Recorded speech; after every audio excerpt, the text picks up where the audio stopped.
We are doing it. We are showing up. Okay, if you've heard the word NFT, I don't know if you know that's a word. It's an acronym. It's also a word. If you've heard it, if you've heard about Web3, you are in either one of two camps, most likely. One is you're like, oh, that sounds really cool and I want to learn more, or I'm already an expert. If that's you, just drop expert in the chat. If you are like most of us, which you are like, oh, I don't know about this. Why on earth would I want to learn how to do this? You're in the right spot because Rachel is here and she is going to tell us everything there is to know about why we would even think about NFTs, why this may be important for you and your business. And the thing that I'm most excited about is being an early adopter is such a huge asset in your business and your marketing. So if you are stoked, give me the word stoked below, type in the word remind me so we can get the show notes, and let's welcome to the screen my dear friend, the amazing Rachel Wilkins. It's Molly Mahoney as well. We're cheering for you too. We're both in our graphic tees, which I love, just like by chance. It is awesome. Look, my light just went out. Okay, there we go. We're good. Oh, we're good. Okay. Live without some kind of tech mishap.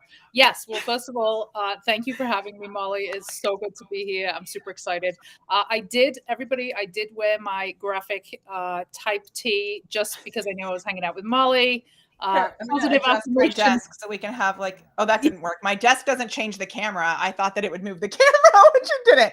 I'm just gonna go put some heels on. I'm gonna stand on my toes so that we're both like this. It's so good. Perfect. Look at us.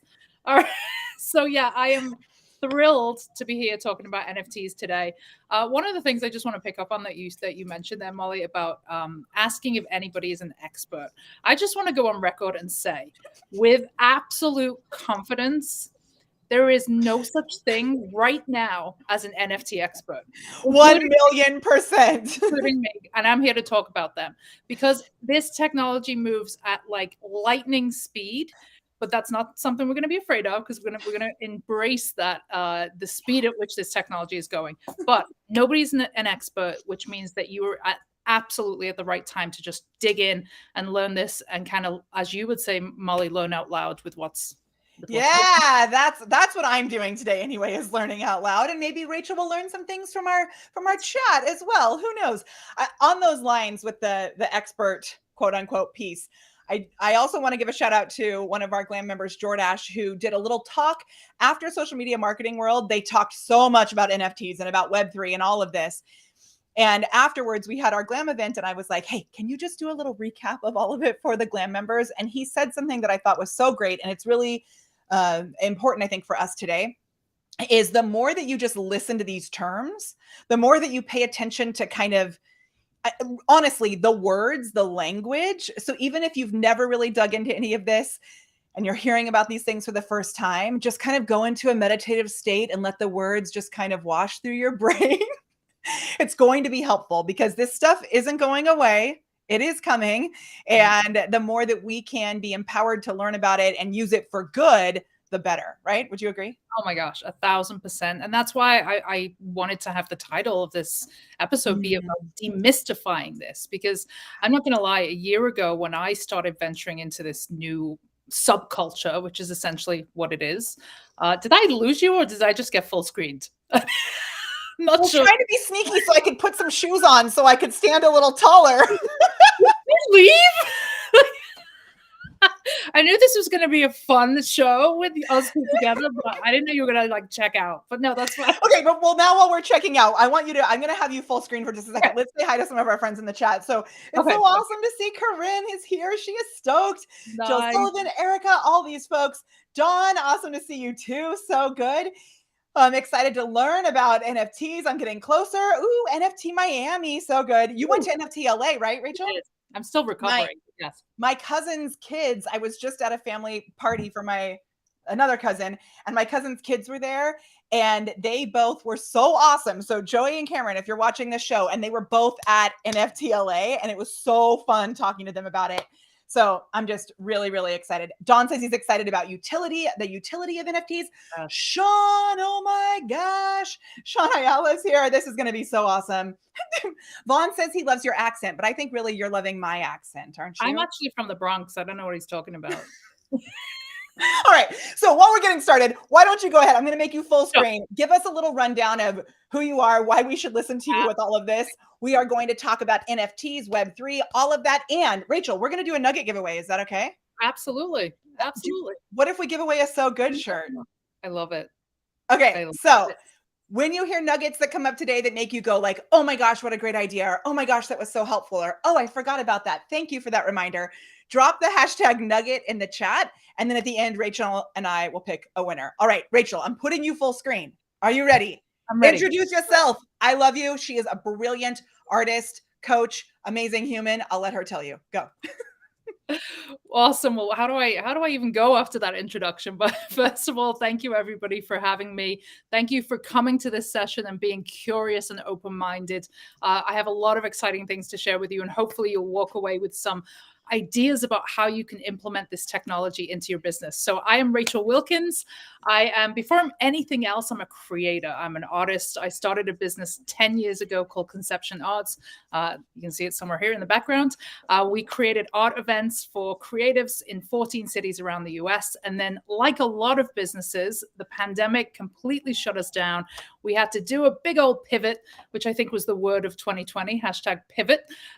And we took a deep dive basically into helping artists, helping creatives, helping business owners to creatively market themselves online. So fast forward to 2021, February 2021, and I was introduced to NFT technology. As an artist, this absolutely lit me up, the idea that we could have this other form of creativity where we could use the blockchain, we could use other forms of technology together with our artwork and actually put something out into the metaverse. Don't worry about all these terms. We're going to get to them. If you're glazing over right now, don't worry. We're going to break it all down. But yes, I was just so enthralled and excited by this technology. For the last year and kind of 3 months, I've really just had a deep dive into this. I've been getting to know a lot of trailblazers, a lot of change makers in this industry. And hopefully I'm going to be able to give you some insight as to how it will relate and how you can really just maximize this technology to help you impact more people, to help you change more lives, to help you make more money. Because that's what she will for sure. And that's one of the things that I love so much about your history from, you know, working as an artist and having these art events and helping other artists. You have an idea, which maybe you can touch on before we jump fully into NFTs and all of the metaverse and all of that, about selling out. Can you talk to us about selling out really quickly? Because I love your thoughts about selling out. Well, you know, as an artist who didn't go to art school, I heard a lot in those early days when I was just really trying to find my feet. People say, oh, don't sell out. Don't, you know, it was just this negative term. And I remember just hearing it nonstop, sell out, sell out, sell out, how awful a thing that would be to sell out. That the idea that artists should essentially wait for opportunities to be gifted to them, for the gatekeeper to open the gate to them, or for, you know, these magical opportunities to fall in our lap, which doesn't happen. It's just not realistic. And so I wanted to just really challenge that status quo and really kind of take ownership of the word sellout, shift the paradigm. And I wrote a book called Sellout, which is the definitive guide to selling art online, which essentially just tells artists how to be business people, because we've been like just stifled. It's so good.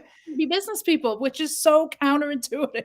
So yes, it's so awesome. So I love it. So whether you, I mean, I was going to say whether you consider yourself an artist or not, but actually you are an artist. You are here. You are a living, breathing human being, and you are here. So we're going to jump into starting right at the very, very basics of all of this.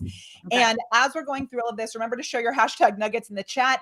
And Rachel, my first question is coming up soon that's like about NFTs. But first, I want to go ahead and drop in the chat your link that you have to this guide. So you're going to get a lot today. You can ask questions, drop the letter Q in front of your question to ask them.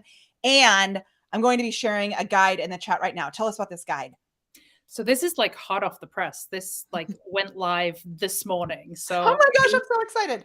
it's a 17-page guide that is designed to just really take away the fluff and all the noise and all the techie jargon around this conversation, and simplify things, let you know how to set up a wallet, how to get your work minted onto the blockchain, and all of those other things that sound really scary right now, but hopefully won't by the end of this conversation. So yeah, it's pay what you want. It is, or pay what you think it's worth.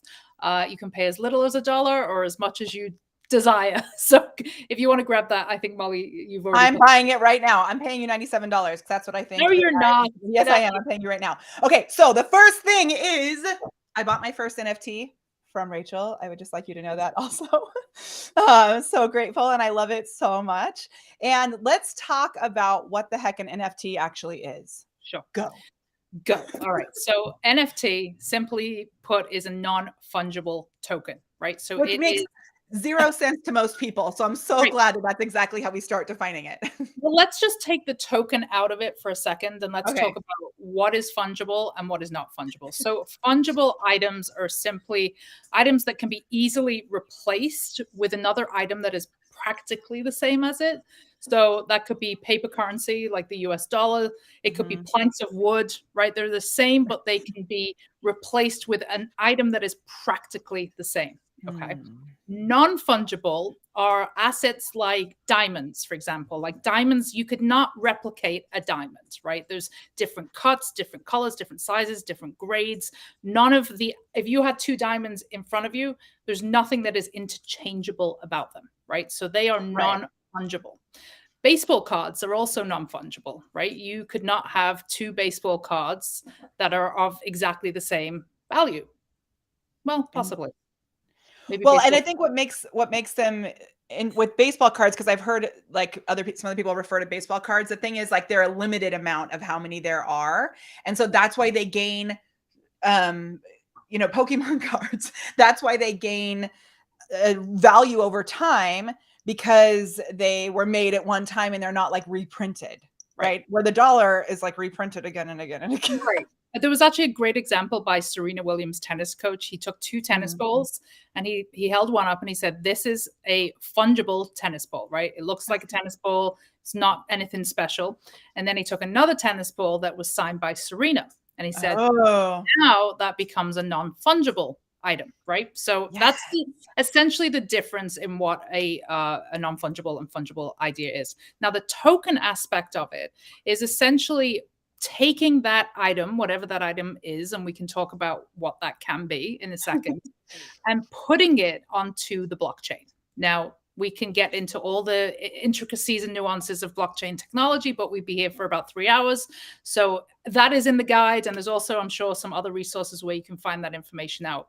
But to get that token onto the blockchain, and we'll use Ethereum as the example. Ethereum is kind of the main blockchain where NFTs exist. Now, there are others, but this is essentially probably the most popular one right now. So what you do to actually get that token onto the blockchain is a process called minting. Now, again, can we pause? Because we really have not. I mean, some people I know are like super advanced who are here in the community, but when it comes to the blockchain, correct me if I'm wrong, because I am just, I have my own wallet and we actually accept payments for our stuff via the blockchain, which is pretty exciting. Yes. And as it goes up and down, I've learned to manage my emotions. And what that means when these NFTs are minted to the blockchain, it really means that it's like a solid proof that you are the owner. Is that part of the benefit of having it on the blockchain? A gazillion %, yes. So blockchain, you're acing this, Molly. So the blockchain is essentially like a living, breathing, moving thing, right? It's not just this like one place where things get attached to it and it sits there static. It's a shared ledger, which essentially means that anytime anybody adds a transaction, a token, purchases Ethereum, cashes out Ethereum, anytime any change happens, a new block is added to the chain. So that's essentially how that technology works. And then everyone can see that. So it's like it's not that someone's like slipping you a 20 on the side. It's almost like how Venmo, you can see see who you're paying. I'm just kidding. But it's a documentation that's locked in where everyone can see it. So it's ultimate proof of receipt, basically. It is. And I mean, there's a ton of benefits. Obviously, it's decentralized, so it's not governed by any authority like a bank or, you know, a lawyer or anything like that. Now, obviously, there are some risks that come with that, but there's also a huge amount of benefits. You know, we're not going to be paying commissions to people. We'll be able to do free exchange over continents, for example. We won't have limitations that are put on by different governments, etc. Yeah, and like Mandy Jo just said, it's truly transparent. Everyone's saying transparency. Oh. Yes, yes, yes. I like it. These nuggets are awesome. Okay, yes. Now, when it comes to minting on the blockchain, like just dive into this minting thing, because this is another word that you're going to hear a bunch as you start to learn more about this. Don't be afraid of the word minting. It literally means taking your thing and adding it to the chain. It's like a super easy process that has been streamlined by many of these marketplaces, selling platforms where you can actually sell your NFTs. Essentially, what you would be doing is taking your item, which let's say it's a piece of artwork, right? For me, I would take my piece of artwork, I would get the JPEG file, which is generally the type of files that NFTs favor is JPEGs and .movs. And I would— Is there a reason that it's JPEG over PNG? You know, I don't actually know the answer to that question. And it's not .mov, it's MP4. It likes JPEGs and it likes MP4s, and it does not like the other types of files. I should probably find that out, but I have no idea why. Okay. And on this, Tosin was asking earlier, does it have to be art? And so, but it does have to have some sort of graphic representation. Is that true? Graphic, audio, something. It doesn't have to be an image. That's like— so it can be it can be like, I know a song, but does it have to have like a cover? I mean, you probably would want it to have some kind of cover so that it's more appealing and more. If it was like a book, would it, like, if it was a written piece of text? I mean, what's the one with somebody's screenshot of a tweet? Right. So, I mean, just a little historical context in terms of what has been created as an NFT. Jack Dorsey, the founder of Twitter, actually minted his very first tweet and then sold it for $2.9 million. So that's when I know, it's crazy. So that's when this conversation came up that really you can mint anything. And obviously there are conversations around that come, you know, is it your intellectual property? What I would generally say to people is if the item has perceived value, it can be minted. If the item is yours and you own the intellectual property to it, it can be minted. I see in the comments a photograph. Yeah, absolutely. And NFTs are huge right now. And then the other, so we've got all this, we've got so many awesome things here. I love it. So, and yes, someone's asking, isn't an MP4 a video file? So yeah, that's the point, is it can be a JPEG, like an image, an MP4, like a video. It can be an audio file. There's different types of files that it can be. There's also something that, you know, and Rachel and I have spent time together in real life, like as human beings. IRL. And she's had many conversations with my husband as well, who is into this stuff also. And I've had conversations with your wife virtually, not in person, which I can't wait till we can all hang out in person. But I also, when it comes to this kind of stuff, JD at first said that there was this thing about NFT Beanie Babies, which I thought that it kind of felt like Beanie Babies. But one thing that makes it different, which is a really big deal, is the fact that you can have this utility behind it. So there's another word. It's kind of like the glossary to begin with. So NFTs, minting, blockchain, utility. So talk to us about utilities. Yeah, and I just, as a side note, I'm putting together a glossary of terms for all of these crazy terms, because they're really just, I feel like they're words put there to complicate it and make the barrier of entry even more complex. Well, and feel like we're part of the cool kids club or something, like when you can say these words, I don't know. But if you want, we're going to have show notes from today too. So drop the word, all one word, remind me in the chat, and we'll have links to all of Rachel's stuff. So drop that word. If you're on our business page on Facebook, we'll get it to you right away. When they're done, other places will come back as a human being and respond to you. A non-fungible team member will reply to you. I love it. So I would say, think of the word utility as benefits. That's essentially a good one. Right. So the idea of utility is that when you purchase the NFT in fact, let's use a real world example, Molly. When you purchased my NFT, which thank you, by the way, that's amazing, you are eligible for the utility that I set or have not set. I could decide to add utility in the future. Now, just as I'm going to give you some insider information right now, since you are one of my holders, utility from my holders, which will only be the first 100, and you are one of them, everyone who holds my NFT from this particular collection will get access to all my future NFT projects before anybody else. So automatic, they call it whitelist. I don't like that term. Allow list for all my future projects. So essentially, utility can be whatever the heck you want it to be. Now, we can really get into the details of how that might look for different businesses, but as an example of something that is currently out there in the marketplace, I'm sure the term or the name Bored Ape Yacht Club is familiar to quite a few. Maybe not everybody, but to some people, you may know about the Bored Ape Yacht Club, which maybe explain what it is a little bit. So the Bored Ape Yacht Club is essentially a generative art project. So it was a project that combined a graphic designer created these apes, right? And then they created these different layers, attributes for these particular apes. So like a hat, different color eyes, all these different things. And then they paired the artwork with AI, so with artificial intelligence. And together that created what's called a generative NFT project. So it created 10,000 unique NFTs, every single one of them being different, right?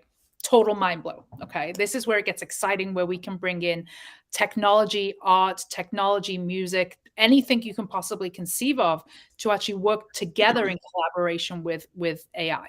So the way that I didn't know this. So the way that they did this is that they had the apes first, and then the little like accessories were added with AI. Exactly. So take a look right now. If we were to just look at one, if you pull one of them up, Molly. So yes, let's pull up. Character is the ape, right? The base character is exactly the same in all of these, right? He's in the same position.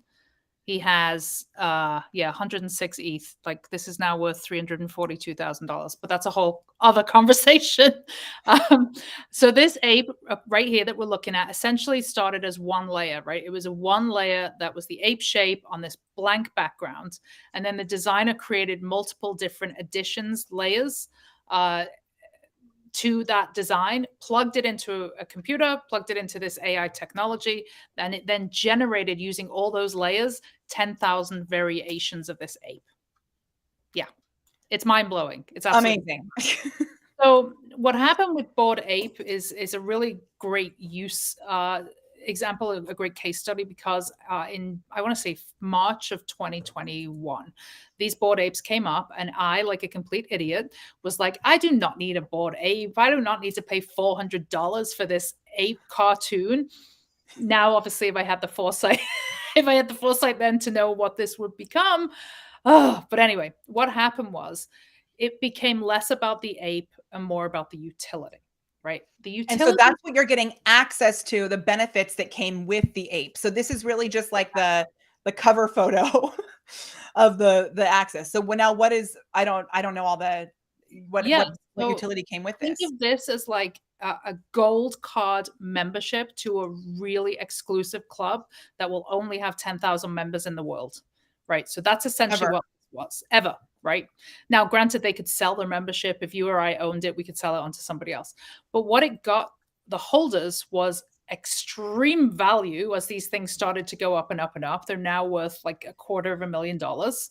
But it also got them access to other drops. So they were able to get exclusive access for other things. They got front row tickets for things like, Mutant Serum, I think was one of them, which was like a $40,000 drop NFT. Just recently, in the last month, ape holders were gifted ape coin, which some of the ape holders scooped like another $60,000-$70,000. So the benefits and the utility have just kept coming and coming and coming. So today, if you were an ape holder, you're in a nice position. Yes, ape men. I don't know. Yeah. So now that is what I call bananas. But what it did was it like really made people stop and think, okay, well, how can I utilize this technology with my NFTs or with and my. that brings us into like the real, we're kind of talking about these glossary terms. Now, how those of you that are here today are mostly business owners. I know some of you may also be like Rachel and I and consider yourselves artists, whether it's in visual art or you're a singer or you're a writer. There's something artistic that you do.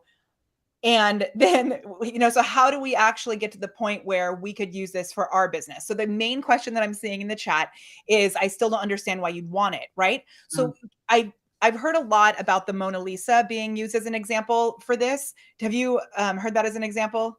Absolutely. That's the example I would give, right? Yeah.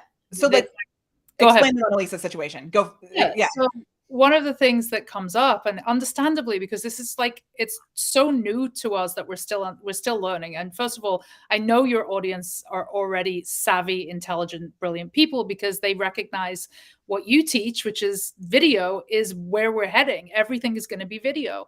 So this is not. And this is another place that we're heading, and another way, which we'll talk about in a little bit, on how you can make it easier for people to buy, like your course, for example. So let's say, like Mandy Jo, let's say you have an NFT that's a pair of really cool shoes. Mandy Jo helps people to get out and exercise and walk. She has a book on walking, a lot of stuff about walking. Let's say you have a pair of shoes, and the pair of shoes have different, like, look at this. You can see on here, it shows who has different traits from all of this, right? Which is kind of cool. These are the different properties that, like, accessories that were added on. And let's say the shoes that you release have different shoelaces, different like lightning bolts or whatever on the side. And anyone who buys those, buys one of those limited non-fungible things, gets access to all kinds of things that you can unlock behind it. And then they can also resell it, right? And not just that, you pointed out there something that's really important is the properties. You can set the properties that you want. So for example, if you wanted to create like maybe 5 that were really exclusive, you can do that. You can create like gold NFTs, you can have gold shoes, for example. When someone buys them, the original creator still gets paid, correct? Yep. You can set the percentage of royalty that you want back. And this is why it's mind-blowing, especially for creatives, because this is the first time, especially visual artists, have actually been eligible for any kind of royalty when their work is sold on the secondary market. Like previously, if I was to sell a piece of art to you and then for $100 and you sold it for $100,000, I would get nothing, right? As the creator. Now, artists are setting those contracts and actually getting from 2.5 to like, 20% kickback as the creator. But yeah, somebody's asking about the Mona Lisa thing. So okay, yeah. I digress a lot. Sorry, that was my fault. Thank you, Christine. Focus, Moni. Yeah, focus. The Mona Lisa kind of conversation is that people have said, well, why can I not just right-click save that Bored Ape and then I have the Bored Ape, right? That's a valid question. Or screenshot it, right? Like exactly. But like the Mona Lisa, right? The Mona Lisa is everywhere on the internet. You and I could go right now. We could Google Mona Lisa. We could print out a copy of the Mona Lisa. We could stick it in a fancy frame and we could hang it on our wall. That does not mean that we own the Mona Lisa, right? The same as right-click saving a JPEG does not mean that we own that NFT. So, because we all know that the Mona Lisa is in the Louvre in Paris, right? And it's tiny, and there's 1,000 people trying to look at it at the same time, and it's really bizarre. But here we go, Mona Lisa. And I can have a million different versions. I mean, look at this picture, like you just said, of everyone trying to look at it at the same time, taking their pictures of it. It's really sad and disappointing when you actually get there and realize that. But anyway, it's still amazing to see it. So yes, so just like that, we could not go right-click save and then own that NFT, right? It's owned by the person who has the smart contract, the token, who has that token in their wallet. So essentially, it's attached to the blockchain as an NFT, and it exists in my wallet. That means I own it. Nobody else can possibly own that NFT unless they buy it or I sell it to them.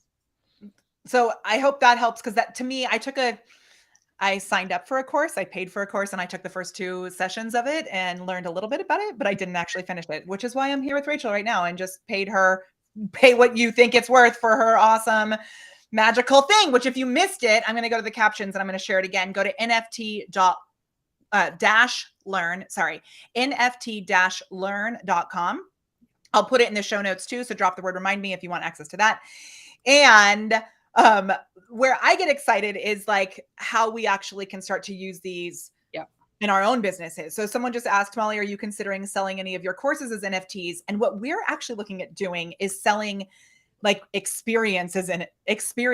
So we're building, and I'd love your thoughts on this. We're building a tiki themed apartment attached to our house. And we're going to have like VIP retreats here. So it's kind of a secret. We haven't really put it out there. You're here and you're hearing about it. I love this. And someone at the Glam event was like, you could sell that as an NFT where they get like, 2 or 3 retreats a year. But then I realized someone could sell that. And what if they sell that to someone that I don't necessarily want to come into my home? And then is that weird? So I don't know if that's do. That's where the beauty of creating your own smart contracts come in. You can create the terms that you want. Like this is decentralized. You could say this cannot be sold on to anybody else. Like this is the agreement. Like you can specify, this can only be used for during this time of the year. Like it can be whatever you want, and we can make up the rules as we go. The only thing I would say is when you are thinking about utility, be really thoughtful about what you want to offer. And don't offer more than you can commit to. Because you can offer more value, but you can't take that value away once that's and that's where I think the cool thing is to under promise and over deliver, because the value goes up as you add more down the line, right? Here's one of my favorite questions is, and this is something we've been talking about a lot, and I really don't know the answer. So how is this different than selling a regular membership, like through a Samcart page, for example, which is how Rachel and I know each other? It really is not a lot different in that you're going to get probably a different audience set in terms of if you were to use this as a membership, a gate entry point to a membership. It's going to give the holders the same access if you set the access the same as what your membership club is.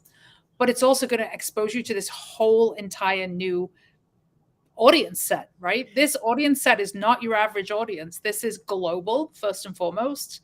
This is, a different demographic. It was a demographic of like 20 to 30. What we're seeing now is that's starting to shift. There's a lot more of an older market actually adopting this technology and coming in.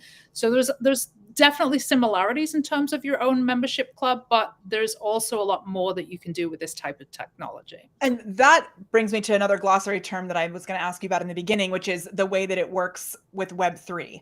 So can you give us a definition of Web3? Oh, yeah. And Web3 is just another buzzy term that's been thrown around. But I think marketers are using right now. There are some marketers using it right now is like Web3. You've got to know what's happening. So be so glad that you're here right now to learn it from Rachel. Okay.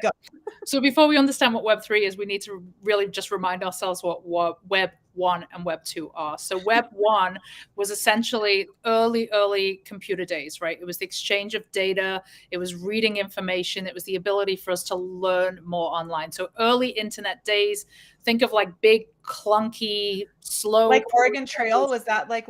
Yes. Like, those huge computers, those Commodore 64s. With a little blinking green light. Absolutely. Slow delivery times, like all this like clunky process and just exchanging information, right? Data. That's all. Dial-up? What was it? Yes, like dial-up, exactly. Every time you went to Nobody misses those days. Remember how advanced we thought it was at the time? That's crazy. I have such a clear memory of like laying on the floor with the keyboard waiting for Prodigy after like putting the disc in, like waiting. Those were the days. Yes. As I say, the kids don't know how lucky they have it now. I know. Okay, so that would have been Web 1? That's Web 1, right? Okay. So Web 2 was really the introduction of social media. So Facebook, Instagram, mainly Facebook, but the ability for us to experience more across the websites, right? Across social media. So that was kind of the .com boom. That was when, in those early days where people were investing in Amazon and Facebook stock and everybody else was saying, this is going to be a bubble. It's going to crash. Now look at those people, right? And now we have these worlds that we can go into through a website. Like we can go to Facebook. We can go to Instagram. We're in an ecosystem. We can go into Amazon. I mean, Amazon today, I logged into Amazon and it looked like a completely different platform for me. It didn't look like a store anymore. It almost felt more like a social media platform, the way that they had laid it out, and they're bringing out Amazon Live, all of that. It's all going to happen really, really fast. And it's great if you can get in on this right now. So if you think about, and I talk about this when I talk about social media a lot, but like the likes of Facebook and Instagram, a lot of us have built our businesses on those platforms, right? But we couldn't do anything if we were to log in tomorrow. All our Facebook followers are gone. All our Instagram followers have gone. We have no access to our DMs anymore. We could do jack bleep, right, about that, because we don't own the platform. We don't. And that's something we talk about so much here. The day that Facebook crashed last year, when we had the first day of our 5-day challenge. And luckily, because this is something that we are super aware of and that we remind everyone about all the time, we have most of our community off of the platform, where we redirected everyone to YouTube because YouTube was working. And so it's really important that we're doing that. And Web3, tell us how that like changes the game with this. It changes everything, because Web3 is about ownership, right? It's a new decentralized internet service that's built on the blockchain, right? So it allows us to create our own experiences that are not governed by any other organizations, companies, or authority. Essentially, what it is an internet owned by the builders and the users. So by you and people. Which is mind-blowing, right? To think of that concept. And, I think like a lot of people get a little afraid when we talk about like the metaverse, right? Because the metaverse can be many different things. I think what the metaverse is going to be in the early days, in where we are right now. Oh my God, she's getting the Oculus. Do you think I could like, oh my God, it just like flashed weird. Do you think I could join this while I'm on here? Okay. But even like taking it one step back from the Oculus, like, because we're going to be there. There's going to be a place. I mean, Frankie and I both worked out together. We have two of them. My 10-year-old, he went in the bathroom and I stayed in here, and we went into the same app while being in an Oculus party together. And we worked out for 30 minutes together. How Which amazing. We could have done in the same room in real life. Oh, we lost your audio, or I lost your audio. Can anyone hear Molly? Molly has disappeared into the metaverse. Try it now. Is it working? There you are. You're back. Okay. Phew. But yeah, how exciting is that? Like, you can actually go into these worlds and work out, and like in these environments, right? It's experience. It's an experience you're absorbing yourself. You're immersing yourself in. So explain the metaverse, because I sent us on. Oh, your mic is coming in and out again. What the heck? All right. So essentially, the metaverse can be a lot of different things, but it's the idea of having digital real estate where people can visit, right? So for example, you may buy a digital plot of land that exists in the metaverse. Now, this is a total mind bend, and I get it. And I had this conversation recently with my 82-year-old father-in-law, and he, trying to explain that, yes, you're paying for something that is real estate that isn't real, right? It exists in this fictitious place. Yes, yes, and yes. All of those things are true. However, in the tomorrows that we're kind of embracing, that are coming, not immediately, we will have experiences in the metaverse. We will shop in the metaverse. We will meet friends in the metaverse. We will exercise like Molly did in the metaverse. So yes, it makes sense that eventually we will have digital real estate in the metaverse. Oh, no. Try again.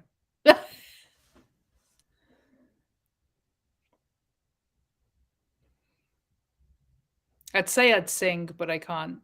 Molly's singing. It says unplugged on my thing. So something is wrong with the cord. You can hear you now. Okay, this is my really fancy microphone, and I had to use a fancy cord, and the fancy cord is not plugging in for some reason. So I'm using now like the Logitech microphone, because that's all I have on my computer right now. So nice. Can you hear now? You can. Yeah. Okay, so the buying things in the metaverse is where I was hoping we would go, which is exactly the thing, is that now with this Web3, correct me if I'm wrong, because I don't know, but from what I understand, is that you can be in a virtual room and go, oh my gosh, I want that thing. Boop, got it. And you don't need to have a sales page. Like you don't need to have a processor like Stripe or anything like that, because the blockchain is connected and you can just give money right there. Yes. And let's like back up about, before we even think about going into these worlds with an Oculus and all that stuff, let's back up to kind of Web 2.5, which is where we are really right now. What it's actually going to do, what it's actually going to look like, I think, for a lot of businesses, and we're going to see this really quickly, is that it will be the metaverse will be an extension of the website. So say, for example, we go to Nike's website.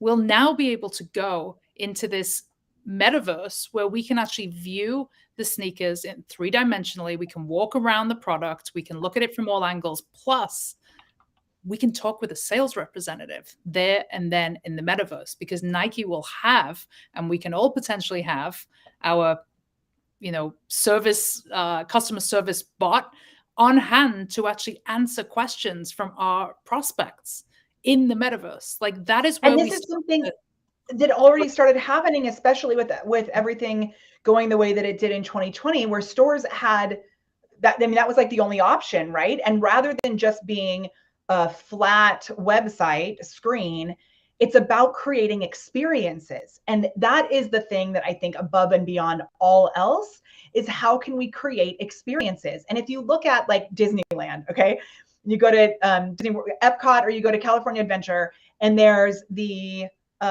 soaring over California, the ride where you're not actually soaring over California, but you're sitting there and you're feeling the wind and you're smelling the pine trees and you're smelling the oranges. I heard a whole thing the other day about, like, a podcast or something about scents and all of the study that's going into scents right now, so that that can be a part of this experience too.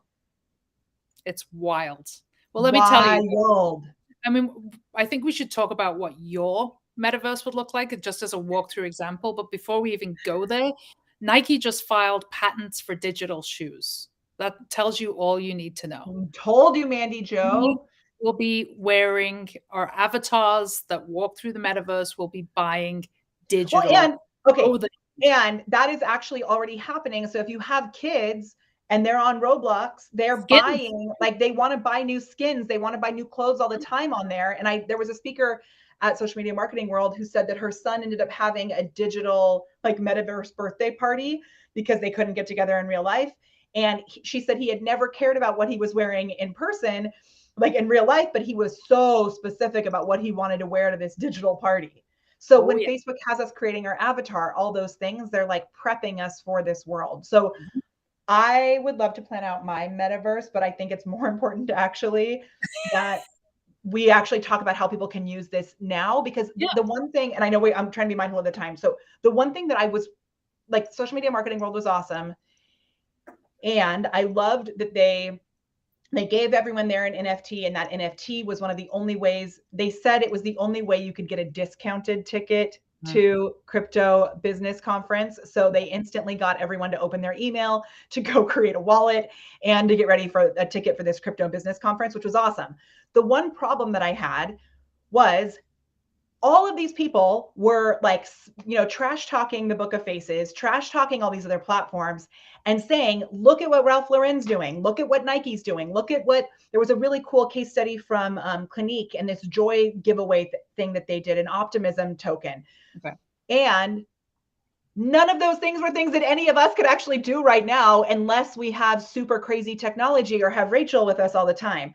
So I feel we still need to be using the platforms that are here with 2 billion people on them to like bridge this gap. But what are the things that we can actually start doing now? And how can we start thinking and preparing ourselves for this? Absolutely. So I think Gary Vee is like a really great case study example of this.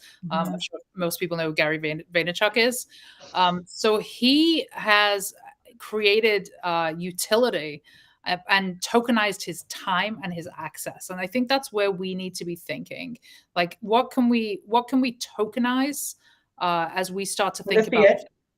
Yeah. So for example, if you were to buy a Gary Vee NFT, you would get access to his kind of loyalty program, not dissimilar to, like we were talking about, membership clubs. But he's also guaranteeing that anybody who is a token holder will get access to his IRL, his in real life conference for the next 3 to 4 years. So that's like, the digital benefit plus in real life benefits as well. So I would be thinking about that from your, in your business, in your corner of the earth, what benefits what would be super attractive to your ideal client? Like what would be something that you could offer them that extends the life of what it is that you're offering? So definitely in real life, utility, access, things like that. But then there's also this idea that you can potentially use NFTs to fundraise future projects. This is one that's really exciting to me because, again, with Gary Vee, he is creating something called the Fly Fish Club, which is essentially this restaurant that will be entirely membership based. So you cannot go to the Fly Fish restaurant. Well, first of all, you can't right now because it doesn't exist. But in 2023, Fly Fish restaurant, I think it's going to be in New York, will only be accessible to people who are members. So to buy a token to actually be a part of this movement, you would have had to drop like $3,500 for the NFT. But think about how much capital he was able to raise in that beginning phase while this was still an idea, to then build this. Like, how exciting is that for us as business owners? So thinking about, 10 steps forward, what would be really amazing for my ideal clients, and what can I potentially build in the future that I can fund ahead of time by offering this exclusive. Oh my gosh, and they even have a main dining room and the fancy exclusive dining room. It's like Club 33, but like, whoa. Exactly. And so how much is 2.5? How much is this worth right now? Like in American dollars? That's about $8,000. I think Ethereum is about 3,700 right now. I don't know. Yeah. And so that's a one-time. Yeah. So yeah, it's a huge amount of money for most people. But when you think about exclusivity, and let's just be clear, these people still have to pay for their food when they go to this restaurant. But it's like being a member. Who knows what that's going to cost, right? No. Maybe you pay in NFTs, who knows? But the idea that people want exclusivity, right? And granted, this is Gary Vee, has this humongous reach, but thinking about what your corner of the earth, what your clientele potentially will want in the future, and what you can do to kind of tokenize those opportunities it's really as broad and creative as you can imagine it to be. Yeah. There's a lot of excitement. And this is so awesome. And I'm so grateful for you. And I love you so much. And, if you want to know more, someone asked, are you explaining how to mint things and that kind of stuff in this? Tell us about this guide again. I'm going to put it on the screen.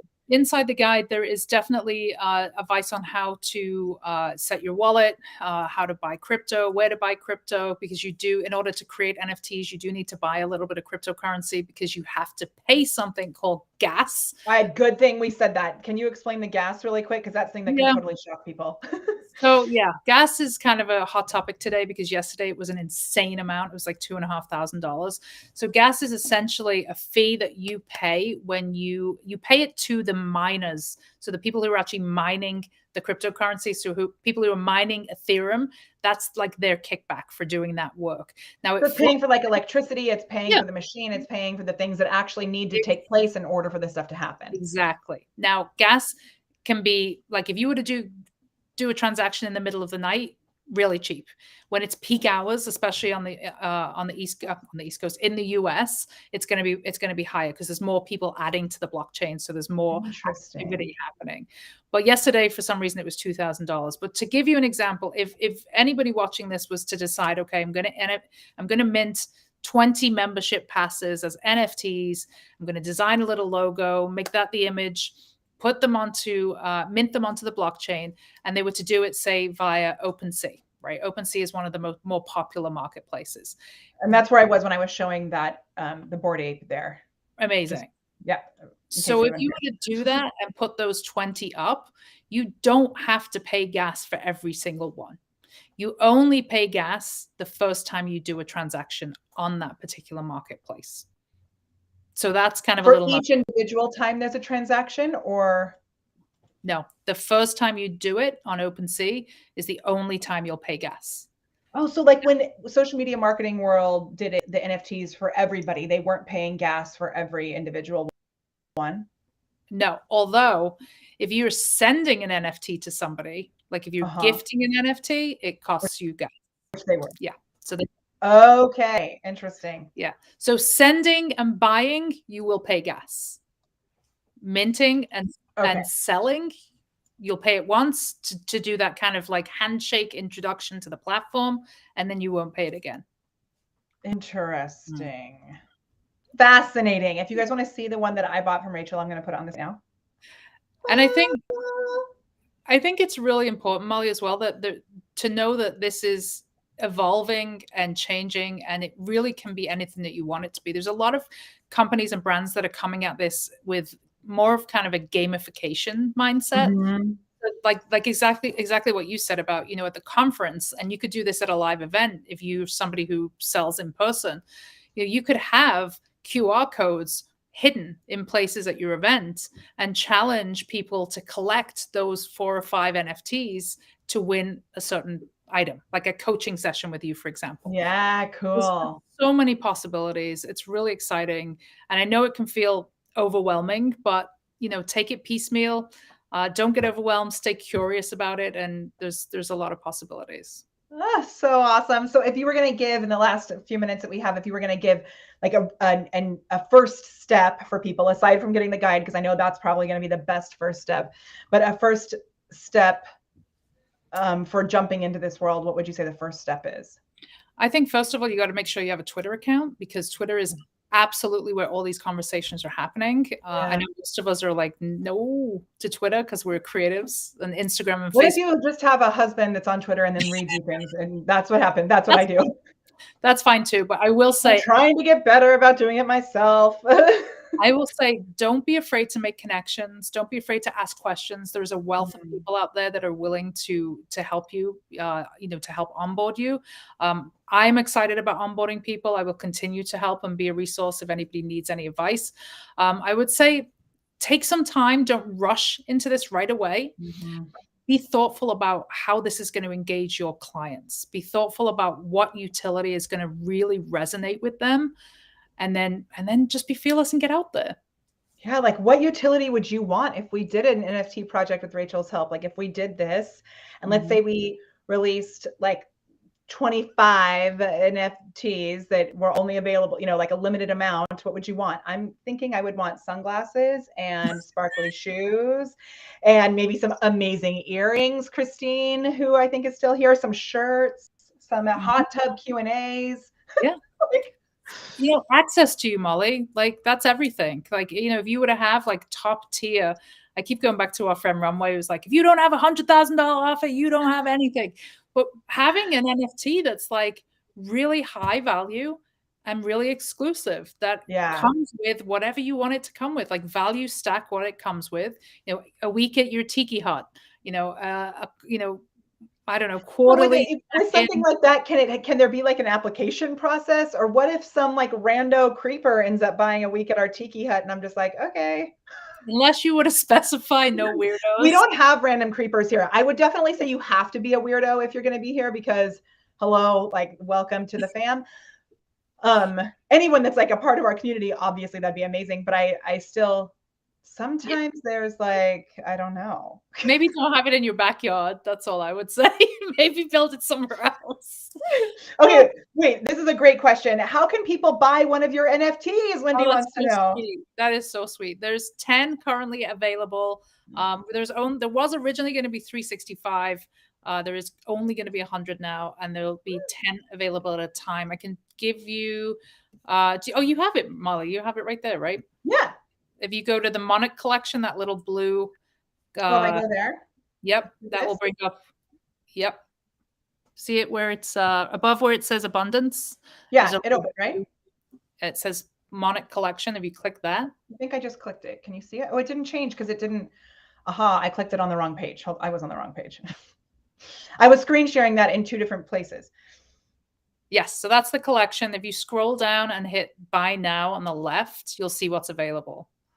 Amazing. And on Instagram, you have a whole Instagram account for this as well, right? I do. And you know what? Let me talk about that, because I want to just clarify that, I've made a lot of mistakes in this space, and I am being very vocal about the mistakes that I've made. One of them was setting up separate Twitter and Instagram accounts for this. I'm actually going to shut them down and consolidate. Oh, really? Yeah, because honestly, I created more work for myself that isn't necessary. And I'm trying to build trust and build connections on one Twitter account. That's hard enough without adding another one into the mix. So think about that when you're going in. But also, it's a good lesson to know that you can make mistakes in this. You can tweak it, and you can, come back with a better idea. Like, don't feel that you have to be kind of stuck in your original ideas. You really don't. Yeah. Did you see me changing around to all the different ones? Yes. Okay, good. I just want to make sure. Awesome. I love it. I'm going to put that in the chat also. Julia says they're really cool because they are. Thank you. Oh my gosh. Okay. This was such an awesome, deep dive into touching our toes into the water. So good. Our hot tub Q&A party that we'll be having as a part of our NFT launch. And maybe it's even like a VIP day before an event where we have an event and then there's a day that's only for members. That could be a cool thing, like for NFT holders. Let me tell you, when I was in NFT in LA last week for NFT LA, there were a lot of parties I couldn't attend because I didn't have the NFT. Think about the FOMO. Even at other conferences. So at Social Media Marketing World, we could have something that's just for our NFT holders. You think satellite events for holders only. I'm telling you, most people who were in LA were not there for the conference. They were there for the satellite events. So think about how that could look for any of your listeners or viewers right now. Oh my gosh, what event could you go to where you could tokenize a side spin-off satellite event that's just for holders? Like the FOMO in LA, if you were not on the list for some of these parties, was real. And that's something we talked about at the Glam event too, that if you're like, I'm not ready to jump into minting and all of this, use this same sort of gamification, like Christopher said, gamify or die is his thing.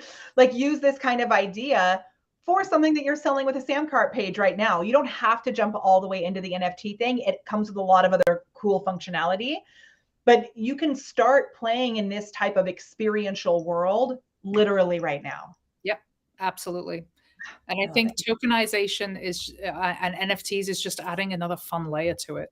People feel very protective and people like to show off their NFTs. You're going to see as this evolves and it becomes more mass adopted that people are going to start showing off their collections because they're public. Even like with the .eth domains, it's like people changing, and those we have to finish because I have people who are coming to my house in 1 minute. But if you buy a .eth domain, which is like Ethereum, with Ethereum name service, which I have the prepared performer .eth, we're going to be able to do things, which my husband is super excited about, like where we can onboard subdomains down underneath that. And then people are changing their Twitter handles to include the .eth at the end of it. So it's really become this like badge of honor kind of thing also. Essentially, it's the new website. Yeah, because it'll be connected to all of these. Yeah, right? Instead of DNS, which was like web addresses, this is ENS. So it's essentially right now everybody's wallet in crypto is like this big, long, ugly like code. It's essentially just giving a name and putting a flag with your name on that number. So everybody will at some point recognize that they need to get their name. So go get it now. Get it. Oh my gosh, this was so awesome. Thank you so much. Can you give me, just say stop and whenever you want, and I'm going to pick the Nugget winner to win a So Good shirt. All right. Stop. It is, oh my goodness gracious. It is Infinity Dawn. I'm so glad that you are here traveling around the world. She says, Nugget, you're so right about the language. I'm here to absorb like a sponge. Amazing. And somebody asked, Infinity, you get to pick a shirt and I'll send it to you. Yay. Amazing. All right, go get that guide from Rachel. Rachel, thank you so much. We've been looking forward to doing this for a couple months now, and I'm so grateful and so glad. This is amazing. Thank you, Molly. Thank you, Molly's friends. Thank you so much for being here. I so appreciate you, and we'll see you next Wednesday at noon.